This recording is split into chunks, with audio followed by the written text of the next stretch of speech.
when he speaks of sin, he is not describing those who ever sin, because he's already said that we all sin. He's thinking of a habitual pattern, a pattern that is neither fought against or repented of.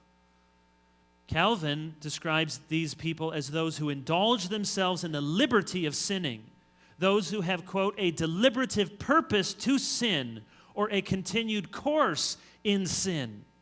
It is, as I've said before, the difference between falling into sin and jumping into sin with 2 feet. You know, you walking with Christ and you slip and you fall and you sin and God picks you up and you say, I'm sorry, and you keep walking.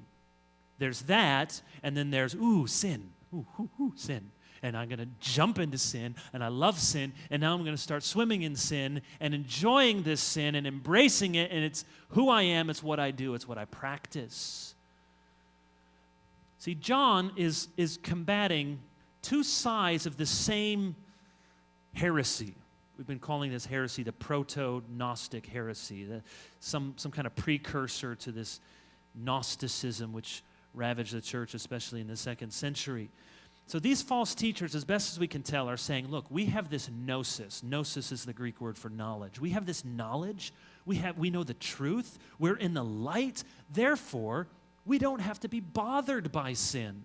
That's the issue that John was addressing in chapter 1. The folks who said, we're so spiritual, we're not bothered by sin. We're kind of done with all that sin stuff. John says, come on, get real. Nobody's done with sin until you get to heaven. But the other side of it is the lie that says, well, I have this knowledge, I have this secret initiation, I'm in the light, I'm with God, that I don't have to be concerned with sin. You see, not bothered by sin. Okay, well, I'm not concerned with sin. I don't have to be upset when I do sin. I don't have to think too much about whether I sin or not, because I know God and I'm in God, and so God must not be concerned with my sin, and I don't have to be concerned with my sin. That's what John is now addressing here in chapter 3, to say, oh, no, if you are making a practice of sinning, it's a sign that you don't know the God that you're talking so much about, that you don't really abide in Him. John is not expecting the Christian to be marked by sinlessness.